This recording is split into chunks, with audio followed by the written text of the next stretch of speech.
Šiandien Vilniuje susitikom su draudimo atstovais ir norėjom pakalbinti, kaip Lietuvoje prasidėjo visa istorija draudimo. Tai Raimondai, gal biškutį paaiškink, kada Lietuvoje atsirado draudimas medžiotojams? Iš tikrųjų, startavom mes lygiai prieš 10 metų. Šiemet kaip tik skaičiuojam 10 metus. Jeigu žiūrėti apie tą draudimą kaip privalomas, bet jis yra savanoriškas šiai dienai. Bet prisiminkim priešistorę, 2002 metais nebuvo dar automobilių civilinio draudimo. Taip. Visiems buvo naujovė kažkokia, tai kas čia bus, čia mokėt pinigus. Nors šiai dienai nei vienas be to draudimo į gatvę net nevažiuoja. Bet ir apsisaugai asmeniškai savo turtą, lyginant su automobilių draudimu. O kaip populiarus draudimas Lietuvoje šiuo metu? Šiai dienai galiu pasakyti, kad draudžiasi kas 5 medžiotojas savo civilinę atsakomybę, taip pat ir būreliai, nes mūsų draudimas sudaro 2 dalis. Tai pačia medžiotojo civilinė atsakomybė ir būrelio atsakomybė dėl žvėrių daromos žalos.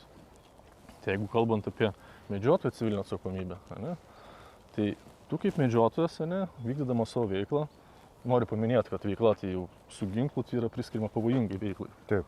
Tai čia kas 5 medžiotojas iš tikrųjų dar mažokai.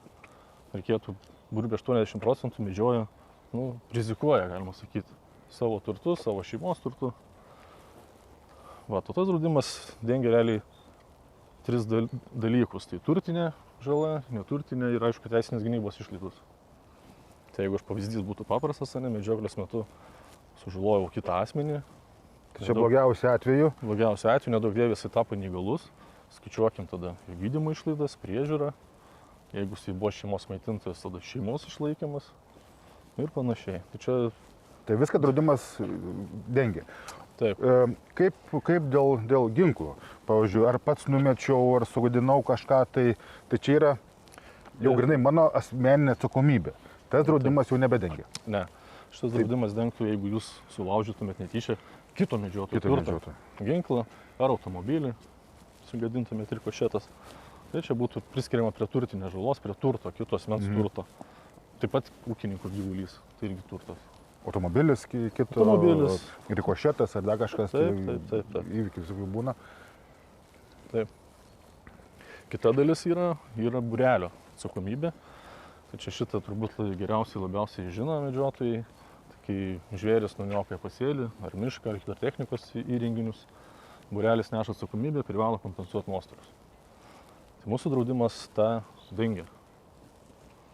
Jeigu paminėti kokios sumos, tai tarkim, kur mes šnekėjom apie medžiotojo civilinę atsakomybę, tai draudimo suma iki 2 milijonų. Vieno asmens, jeigu apsidraudai, vieno asmens iki 2 milijonų. Taip. O kas liečia medžiotojų būrelio civilinę atsakomybę, irgi siūlom nemažą draudimo sumą, 1 milijoną eurų. Bet būrelio atsakomybė yra pagrinda tik tais gyvūnų daroma žala. Taip. Ar dar kažkas įeina papildomai? Ne, čia eina grinai pagal medžioklės įstatymą, aprašyti ir metodiką žalos apskaičiavimo, tai mes tuo remiamės. Nieko naujo neprigalvojam. Tai apie tą procesą, žalos administravimą aš irgi galėčiau papasakoti, nes taip kaip parašyta. Atėjo ūkininkas, pamatė, kad nuknisti jo rapsai. Pavyzdys, Jis privalo informuoti seniūną. Seniūnas privalo informuoti būrelį. Ir per 7 dienas sukvies komisiją. Tuo pačiu važiuoja ir mūsų atstovas į tą komisiją. Apžiūra, surašomas aktas. Pasižiūrima, ar kyla būrelio atsakomybė, ar nekyla atsakomybė, nes per praeitus metus daugiau nei pusė gavom nepagrįstų pretenzijų. Tai yra, ūkininkai kreipiasi, kad atlygintų nuostolius, tačiau jie nesupranta, kad kai kuriais atvejais nekyla būrelio atsakomybė. Nesilaikė agrotechninių reikalavimų, nelaiku pranešė apie žalą, padarė žalą, tarkim, ne elniai, o stumbrai paimkim, čia jau ne būrelio atsakomybė. Tai tuos dalykus mes kaip ir tyrėm, ištyrėm, padedam būreliams suadministruoti. Gaunasi tokios, jūs padengėt ne vien tą žalą, kaip ūkininkas pasakė, kad yra žala, priskyrė tą žalą, jūs sumokat, bet jeigu įvyktų ir teisiniai ginčiai, jūs kompensuojat. Jo, tai pamoduliuokim situaciją, tarkim, Komisija priskaičiavo žalos, paimkim, 20 000 kaip pavyzdys, ne? Nu, bet tiek mūsų teisininkai, tiek jūsų kaip būrelių irgi teisininkai nesutinka su jų žalos dydžiu, todėl ginčia. Tai jau tada įsijungia advokatų išlaidos ir paskui kaip teismas nusprendžia. Būna taip, kad iš tų 20 lieka 10.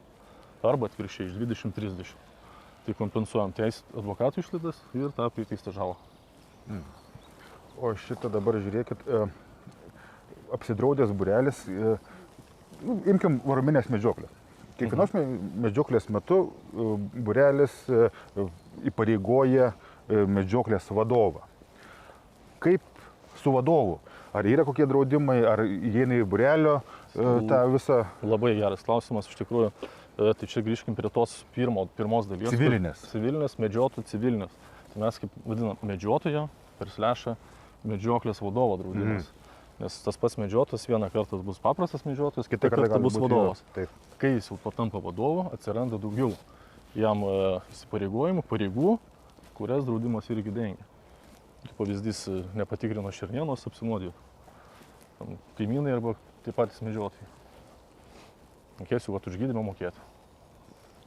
Ir jau nebe vadovas? Tos pačios variminės medžioklės, kaip vadovas, jisai aiškiai neišaiškino, kaip turi išsidėstyti medžiotojai.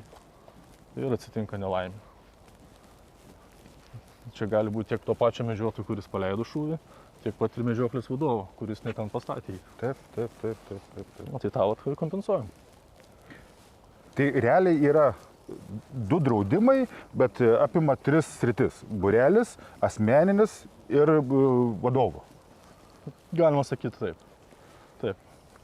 Būrelis, medžiotojas ir medžioklės vadovas. O kompensuoja, tai kaip ir jau minėjau, turtinė, neturtinė žala ir teisinės gynybos, advokatų išlaidos. Per pastaruosius metus ar daug įvykių, daug reikėjo prisidėti prie būrelio pagal... Taip, žinokit, ir kiekvienais metais tos ir įvykių pranešimų skaičius auga ir dydžiai eurais. Tai per praeitus metus teko suadministruoti virš 150 įvykių ir išmokėti virš 100 000 eurų. Tai yra tikrai, jeigu lygintant, kas buvo prieš 10 metų, tai čia nesulyginami dalykai. Ir aišku, auga ir apsidraudusių skaičius, automatiškai, natūralu, kad auga ir pranešimų skaičius. Palyginus pirmais metais ir dabar skirtumas smarkiai pasikeitė apsidraudusių skaičių? Taip, džiugu, kad patampa medžiotojai sąmoningais, draudžiasi. Aišku, taip pat analogiškai ir ūkininkai su pretenzijom. Irgi protingėja, irgi rašo. O Lietuvoje civilinės atsakomybės draudimas yra buvę įvykių, kad reikėjo draudimus įkišti? Taip, kas liečia dėja, turėjom 2 įvykius, kai medžiotojas sužalojo kitą medžiotoją ir teko kompensuoti sodros ligonių kasų išlaidas, nes nukentėjęs kaltininkas gavo pretenzijų iš sodros, kadangi sodra išmokėjo gydė tą nukentėjusį jį. Tai ta sodra regreso tvarka kreipėsi į kaltininką, aišku, jisai turėjo draudimą, tai kompensavom visus nuostolius mes. O gal būtų galima maždaug suma, kokia gavos? Tuo metu, jei neklystu, buvo vienas įvykis 2000, kitas 5000. Tai dar tokios nemažos sumos. Čia labai nedidelė, sakyčiau.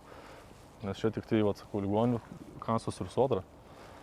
Jeigu dar būtų pasikreipę artimieji dėl neturtinės žalos, ar vaistų, reabilitacija ir panašiai, tai suma ten būtų 10 ir 20 000. Pakalbėjom apie civilinę atsakomybę. O kaip būrelį, kokios patirtis, kiek teko sumokėti su būreliu? Kokį už ką buvo mokama?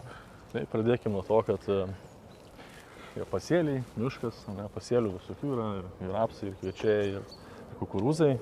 Kukurūzai, ko gero, brangiausias dalykas. Ką žinai, aš pertrauksiu. Brangiausias kukurūzas ūkininkui, o miškas? Miškas irgi. Turėjom ir įvykių su miško sugadinimais, bet didžiausia žalas vis tiek iš kukurūzų ir rapsų, nes kai praeina žvėris, tai praeina. Didžiausia žala, jei neklystu, turėjom 30 ar 40 000 kompensuoti. Čia vienam įvykiui? Vienam įvykiui, jo. Pavyzdžiui, minėjot rapsų ir kukurūzų. Rapsų žalą daugiausia padaro elniniai žvėrys. Elniai. Taip. Ir jie padaro, kai būrelis jau nebegali medžioti. Tai kaip tokiu atveju draudimas? Draudimas galioja, nes mes remiamės įstatymais, taip kaip parašyta, kad medžiotojai sumedžiojo iš savo limitą ir neatleidžia atsakomybės jų nuo to, kad žvėris daro tą žalą ir atlyginti nuostolius ūkininkui. Deja, taip yra. Ta atsakomybė būreliui nedingsta, tai privalome mes kompensuoti taip pat kaip ir būrelį. Medžiotojai, manau, kad reikia pradėti draustis ir saugoti ir savo finansinę padėtį ir draugų. Ačiū už pokalbį. Nei plauko, nei tauko.